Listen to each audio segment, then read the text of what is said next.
আমি ইচ্ছে করি যে চিত্রগুলো পেয়েছি আমাদের কাছে এসছে, এমন কিছু বিভৎস চিত্র আমরা পেয়েছি, মানে মানুষকে আহত করার বিভৎস দৃশ্য আমরা পেয়েছি, সেইগুলো আমি পাবলিকে দেখাতে চাইনি।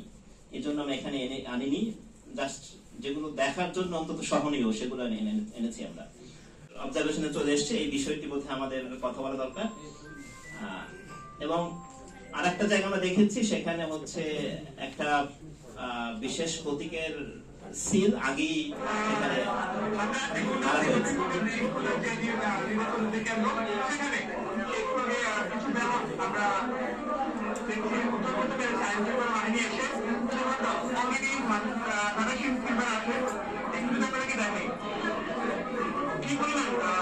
এই চিত্রটি আমরা পেয়েছি, যেটা আনএক্সপেক্টেড ছিল।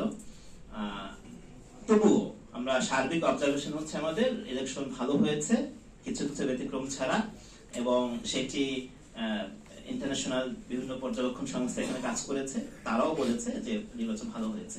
তবে আমাদের প্রত্যাশা ছিল যে 24 উত্তর জুলাই গণঅভ্যুত্থান পরবর্তীতে প্রথম নির্বাচন, সেটি একদমই প্রশ্নহীন হবে।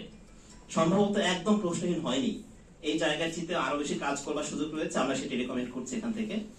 তো এটি ছিল আমাদের প্রথম ধাপ। নির্বাচন কেমন হয়েছে সে পর্যবেক্ষণ দিয়েছি আমরা, ভালো হয়েছে, আরো ভালো হতে পারতো, এটা হচ্ছে আমাদের মূল কথা। এখন আমাদের দ্বিতীয় পর্বে ঢুকছি আমরা, সেখানে আমরা দেখবো নির্বাচন পরবর্তীতে সহিংসতা হয়েছে। এটি বেশ অ্যালার্মিং, এটি আমাদের মূল ফোকাস, যে ভোটের পরে আমরা যা দেখছি এটি আমাদের উদ্বেগের কারণ আমাদের জন্য। সেখানে আমরা দেখছি যে আমরা 3 দিনের ডেটা নিয়ে আজকে এখন উপস্থাপন করছি, এখনো চলছে এই ঘটনাগুলো। আমরা 3 দিন নিয়েছি, 12 অর্থাৎ যেদিন ভোট হয়েছে তারপরে 2 দিন, 13 এবং 14 ফেব্রুয়ারি, এই 3 দিনের ডেটা উপস্থাপন করছি আমরা। এই ডেটাগুলো আমরা পেয়েছি আমাদের ইডব্লিউ এর নিজস্ব যে মনিটর রয়েছেন সারা দেশে, তাদের পাঠানো তথ্য, এবং এর পাশাপাশি মূলধারা গণমাধ্যমে যে তথ্যগুলো প্রকাশিত হয়েছে, দুটো সমন্বয়ে আমরা কথা বলছি। তবে এটি বেশ ইম্পর্টেন্ট এটি বলা যে মূলধারা গণমাধ্যম কিন্তু এই সহিংসতার সবটুকু তথ্য উপস্থাপন করছে না। আমরা যে মাঠ পর্যায়ে যে পর্যবেক্ষণ পেয়েছি সেটি মূলধারার চেয়ে অনেক বেশি, গণমাধ্যম যেগুলো এসে তার চেয়ে অনেক বেশি। আমাদের নিজস্ব তত্ত্বাবধানে পরিচালিত যে মনিটর রয়েছেন, তাদের পাঠানো তথ্য অনুসারে এখন পর্যন্ত এই 3 দিনে আমরা 210টি সহিংসতার ঘটনা নথিভুক্ত করতে পেরেছি। এটি কিন্তু কম পক্ষে, বাস্তবে আরো বেশি। আমাদের মনিটর যেহেতু সীমিত, সব জায়গায় আমরা যেতে পারিনি, সব তথ্য আমাদের কাছে নেই, কিন্তু কমপক্ষে সহিংসতার ঘটনা ঘটেছে 210টি, এই 3 দিনের কথা বলছি। এবং সহিংসতার ধরনগুলো যদি একটু দেখি, হত্যাকাণ্ড ঘটেছে। আপনারা জানেন যে আমাদের মিডিয়াতে এই বিষয়ে এক ধরনের ধোঁয়াশা আছে, মেইনস্ট্রিমে যারা আছেন। ঠিক কতগুলো হত্যাকাণ্ডের ঘটনা ঘটেছে নির্বাচনের পরে, এটি নিয়ে নানা রকম তথ্য পাওয়া গেছে। বাংলাদেশে কোন কোন মিডিয়া বলছে 2 জন, কোন কোন মিডিয়াতে 3 জন বলা হয়েছে, কোন কোন মিডিয়া বলছেই না। ডয়েসে ভেলে বলছে মৃত্যু হয়েছে 4 জনের, 4 জন হত্যাকাণ্ডের শিকার হয়েছে, ডয়েসে ভেলে রিপোর্ট। তো এটি আমাদের জন্য উদ্বেগের। নির্বাচন সুষ্ঠু হওয়ার পরেও যদি এরকম সহিংসতা ঘটে, ধর্ষণের ঘটনা ঘটেছে বলে জনমনে একটি ধারণা তৈরি হয়েছে, যদিও প্রশাসন থেকে নোয়াখালীর ঘটনাটিকে এখন অস্বীকার করা হয়েছে, এই জন্য এটিকে আমরা হাজির করছি না, যেহেতু ঘটনাটা আমরা নিশ্চিত না এখন পর্যন্ত আমরা।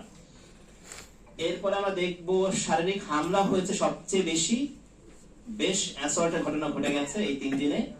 আমরা অগ্নিসংযোগের ঘটনাও দেখেছি, বাড়িতে আগুন লাগানো হয়েছে, বিভিন্ন ব্যবসা প্রতিষ্ঠানে আগুন দেওয়া হয়েছে। এরপরে নারী নির্যাতনের ঘটনা টুকটাক ঘটেছে, এটা আমরা দেখেছি।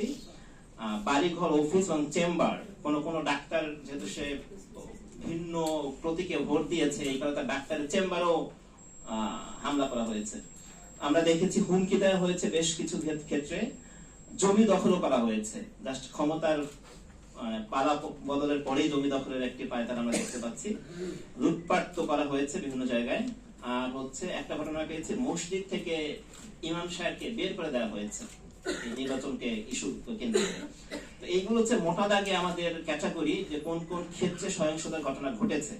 এখন আমরা একটু দেখতে চাইবো এর পার্সেন্টেজ কেমন, কোন ঘটনা বেশি ঘটেছে, কোন ঘটনাটা কম ঘটেছে। সেখানে দেখছি আমরা শারীরিক হামলা যেটা হয়েছে সবচেয়ে বেশি, এটি টোটাল 210টি ঘটনার মধ্যে সবচেয়ে বেশি ঘটেছে শারীরিক হামলা, 53%।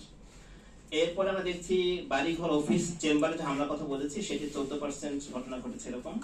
হুমকি দেওয়া হয়েছে 13% এর ক্ষেত্রে। অগ্নিসংযোগ করা হয়েছে শতাংশ এবং অন্যান্যর মধ্যে 10% রয়েছে। এই হচ্ছে সহিংসতা মোটামুটি একটি ম্যাপিং।